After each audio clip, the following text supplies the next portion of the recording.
اعوذ باللہ من الشیطان الرجیم بسم اللہ الرحمن الرحیم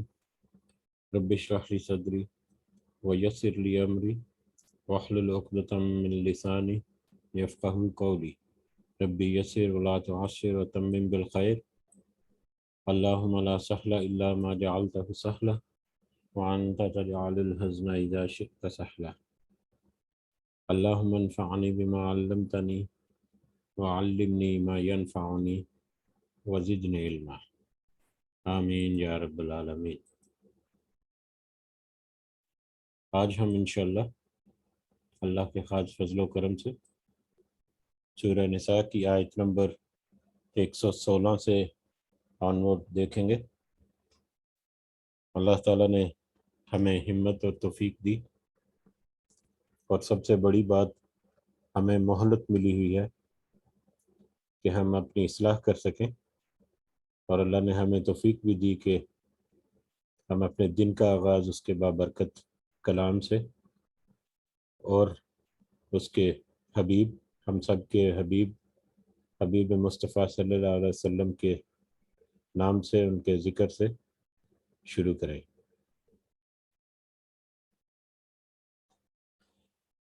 پچھلی آیات جو گزری، جو کل تک جو ایک موضوع جو ہے وہ زیر بحث تھا، وہ کل موضوع جو ہے وہ اختتام پذیر ہوا تھا۔ وہ ایک اہم موضوع تھا شان نزول کے اعتبار سے بھی، یعنی جس وقت یہ آیات نازل ہوئی اس وقت کے حالات و واقعات کے مطابق بھی، اور آج کے اور آئندہ قیامت تک کے آنے والے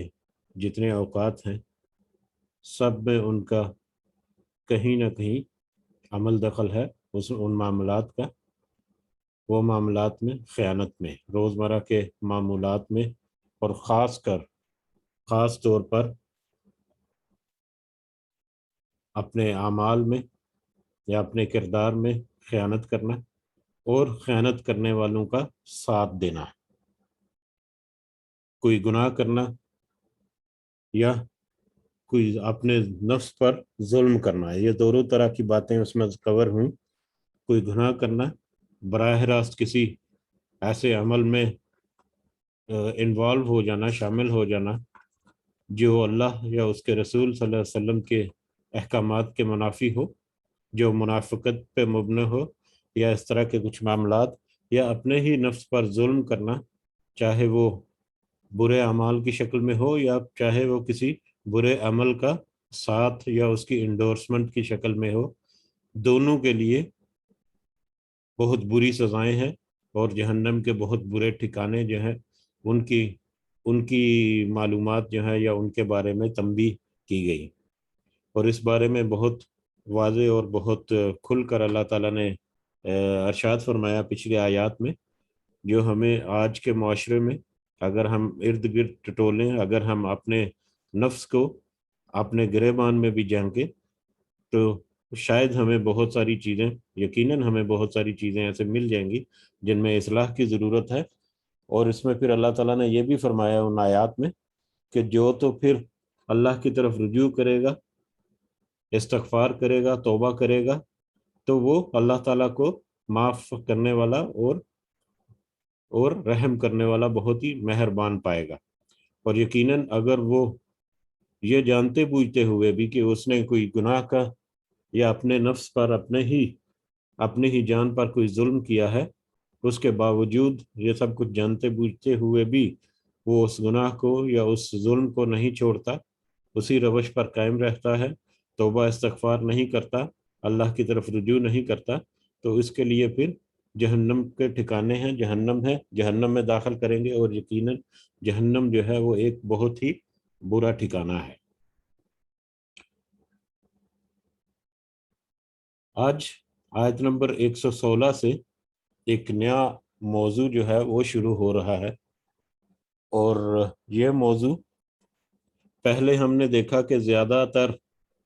جو ڈسکشن تھی یا زیادہ تر جو آیات نازل ہو رہی تھی وہ منافقین کے بارے میں تھی، یہود و نصارہ، اور ان میں سے بھی زیادہ تر یہودی جو ہیں وہ تھے، یا منافقین جو ظاہری طور پر مسلمانوں کا لبادہ جنہوں نے اوڑا ہوا تھا، لیکن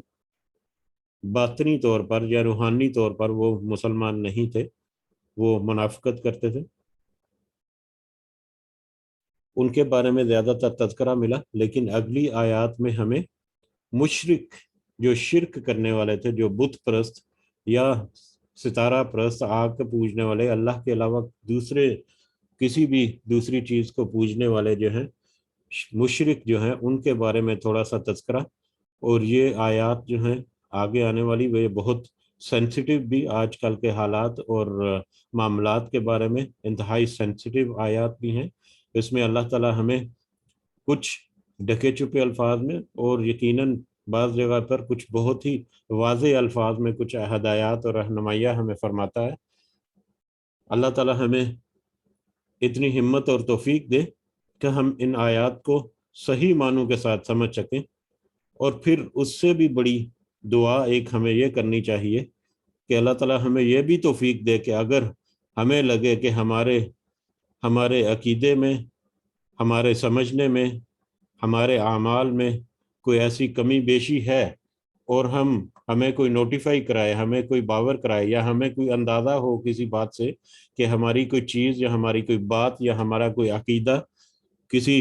غلطی کا شکار ہے، یا کہیں پر کمزور ہے، یا کہیں پر اس کی اصلاح کرنے کی ضرورت ہے، تو ہمیں اللہ تعالیٰ توفیق دے، ہمت دے کہ ہم اس اصلاح کو قبول کریں۔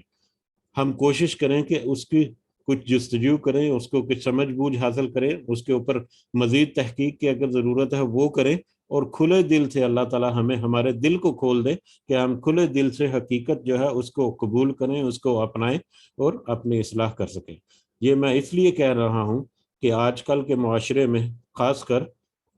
بہت سارے معاملات ایسے چل رہے ہیں، بہت سارے بلکہ کثیر تعداد میں ایسے معاملات چل رہے ہیں جو ہمیں خاص کر وحدانیت پر، اللہ کا وحدہ لا شریک ہونا، جو ہمارا عقیدہ توحید جو ہے، اس سے ہمیں ہٹاتے ہیں، یا اس سے ہماری روگردانی کرواتے ہیں، اس سے ہماری توجہ ہٹاتے ہیں، اور کچھ ایسے معاملات کی طرف لے جاتے ہیں جن کا اپنانا، جن کے اوپر یقین رکھنا، جن کے اوپر مطلب تھوڑا سا اعتماد رکھنا، وہ شرک کے دائرے میں خدا نخواستہ داخل کر دیتا ہے۔ اور اس سے بھی بڑی ایک بیماری جو ہمارے معاشرے میں عام ہو چکی ہے پچھلے کہہ لیں کہ 200-300-400 سال میں، ایک مسلسل کچھ روش رہی ہے کچھ اسلام دشمن جو لوگ ہیں، جو قوتیں ہیں ان کی، کہ اس طرح سے ہمارا معاشرہ جو ہے، ہمارے معاشرے میں اکثر لوگ جو ہے کہ ان کے سامنے اگر رکھ دیا جائے کہ آپ کا یہ کہنا، آپ کا یہ عقیدہ، آپ کا یہ بیلیف جو ہے، یہ اسلام کی تعلیمات کے منافی ہے، یا خاص کر جو عقیدہ توحید جو ہے اس کے منافی ہے، یا اس سے ٹکراتا ہے، یا اس میں اصلاح کی ضرورت ہے، تو وہ اس کے اوپر زیادہ توجہ نہیں دیتے۔ وہ قرآن و سنت پر توجہ دینے کے بجائے کچھ اپنے ہی کچھ علماء یا کچھ فقہا یا کچھ بزرگ یا اس طرح کے مطلب شخصیات گزری ہیں، جو ہمیں ان شخصیات کے اوپر شک نہیں کرنا چاہیے، کیونکہ علم کی وجہ سے، یا اس وقت کی جتنی تحقیقات ان کے سامنے تھیں اس وجہ سے، یا کسی بھی اور فیکٹر کی وجہ سے، ہو سکتا ہے کہ ان کے کہنے سننے میں کچھ فرق ہو، یا یہ بھی ہو سکتا ہے کہ وہ ایسا عمل کرتے بھی تھے کہ نہیں۔ لیکن آج کے دور میں، آج کے اس 21ویں صدی کے دور میں، ساری معلومات، ساری انفارمیشن ایک جگہ پہ اکٹھی ہونے کے باوجود اگر ہم میں سے کوئی تھوڑی سی تحقیق کر کے اپنے اصلاح نہیں کرتا، تو ہمارے لیے زیادہ بڑی ویل ہے، یا ہمارے لیے ایک زیادہ بڑی حجت ہے کہ ہمارے پاس تو ساری انفارمیشن موجود تھی، لیکن اس کے باوجود ہم تھوڑی سی تحقیق کر کے، تھوڑی سی جستجو کر کے، تھوڑی سی سمجھ بوجھ پیدا کر کے اپنی اصلاح نہیں کر سکے۔ 500-700 سال پہلے جب کتابت کا اتنا نظام رائج نہیں تھا، جب یہ IT سسٹم موجود نہیں تھے، جب لوگ جو ہیں جن کے پاس قرآن کا یا حدیث کا علم تھا وہ سکیٹرڈ تھے، اور اپنے اپنے علاقوں میں محصور، یا اپنے اپنے علاقوں میں جس طرح کی معلومات، جس طرح کی مطلب علمی کتب یا علمی جو خزانہ ہے اس وقت اویلیبل تھا، جس طرح کے علماء تھے ان کے پاس جتنا علم تھا اس کے مطابق انہوں نے اسلام کی ترویج کی، اور اس کے مطابق انہوں نے تبلیغ بھی کی، اسی کے مطابق لوگ جو ہیں وہ متوجہ ہوئے، اسی کے مطابق انہوں نے اپنی اصلاح کی۔ اور میرا خیال ہے کہ جتنے جید علماء گزرے ہیں، امام گزرے ہیں، ولی گزرے ہیں، ان سب کا یہ قول ہے کہ اگر ان سب کا یقیناً یہ عقیدہ یا یہ ایمان بھی رہا ہے، اور ان کا بڑا ٹھوس قول بھی رہا ہے کہ اگر کوئی ان کی کہی ہوئی بات، ان کی کوئی لکھی ہوئی بات، ان کی کوئی لگایا ہوا فتویٰ یا اس طرح کے جتنے معاملات ہیں، اگر وہ قرآن و حدیث سے ٹکراتی ہے تو اس کو دیوار پر مار دیا جائے۔ خاص کر یہ چار امام جو ہیں، چاروں امام جو ہے، شافعی، حنبلی، مالک اور ابو حنیفہ، یہ جو چار امام جو ہیں ان چاروں کا یہ ایک مشترکہ نہیں لیکن چاروں کا یہ قول ہے کہ اگر ان کی کوئی بات، کوئی ان کی مطلب فتویٰ یا کوئی ان کی کتابوں میں لکھی ہوئی بات اگر قرآن و حدیث سے ٹکراتی ہے تو اس کو چھوڑ دیا جائے اور قرآن و حدیث کو لے لیا جائے۔ اور ہمیں ابھی سورہ نساء میں ہی کچھ لیکچر پہلے یا کچھ اسباق پہلے ہم نے ایک آیت پڑھی تھی جس میں اللہ تعالیٰ نے کہا تھا کہ اطیعوا اللہ و اطیعوا الرسول و اولی الاصحاب، کہ اللہ اور اس کے رسول کی اطاعت کرنی ہے، اللہ کی اطاعت کرو،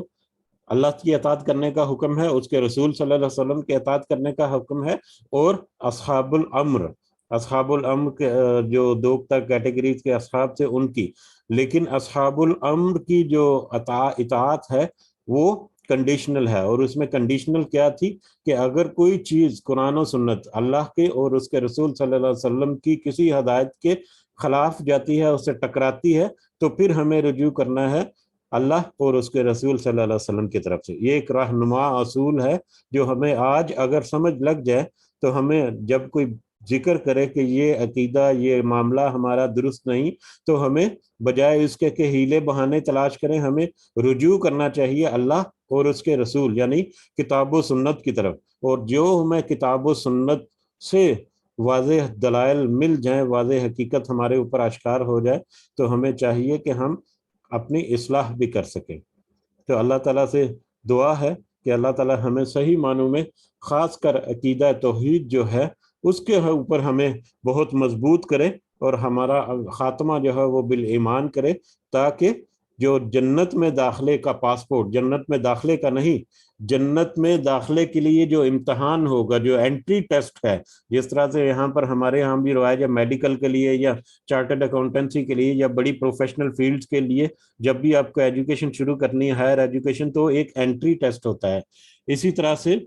جو جنت میں جو کوالیفائی کرنے والے ہیں، جنت کی طرف جو گروپ جو ہے جس کا آگے فردر امتحان شروع ہوگا، اس کا سب سے پہلا جو انٹری ٹیسٹ ہے وہ توحید ہے، وہ اللہ کے ساتھ اللہ کی وحدانیت پر ایمان رکھنا اور اس کے پر ٹھوس طریقے سے عمل کرنا ہے۔ اگر خدا نہ خواستہ اگر کوئی توحید کے دائرے سے نکل گیا، اگر کسی کے عقیدے میں توحید میں کوئی کمی بیشی رہ گئی، تو وہ انٹری ٹیسٹ سے ہی فیل ہو گیا، اس کے لیے تو باقی سٹیپس جو ہیں وہ سارے سکپ ہو گئے، وہ تو سیدھا جہنم میں، اور ایسا جہنم میں کہ وہ وہاں پر ہمیشہ رہنے والا ہے۔ اس لیے عقیدہ توحید کی حفاظت کرنا ہمارے جتنے عقیدے ہیں ان میں سب سے زیادہ اہمیت کا حامل ہوتا ہے۔ کم از کم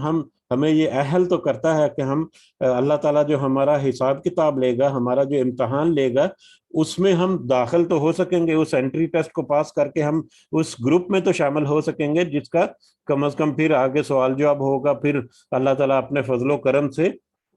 پھر یقیناً ہمارے اوپر رحمت اور فضل کرے گا، اور ہم مطلب کامیاب بندوں میں شمار ہو سکتے ہیں۔ تو یہ تھوڑا سا میرے زیادہ اس میں تمہید اس لیے باندھی کہ یہ زیادہ سینسیٹیو آیات ہیں، اس میں جیسا کہ ہم نے پہلے ذکر کیا کہ ہم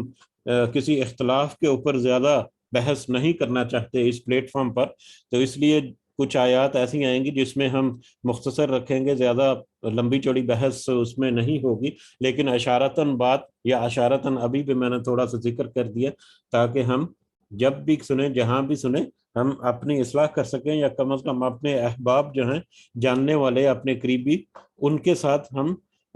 کچھ ایسا معاملہ کر سکیں یا ان کی اصلاح کا باعث بن سکیں۔ تو شروع کرتے ہیں آیت نمبر 116۔ اعوذ باللہ من الشیطان الرجیم۔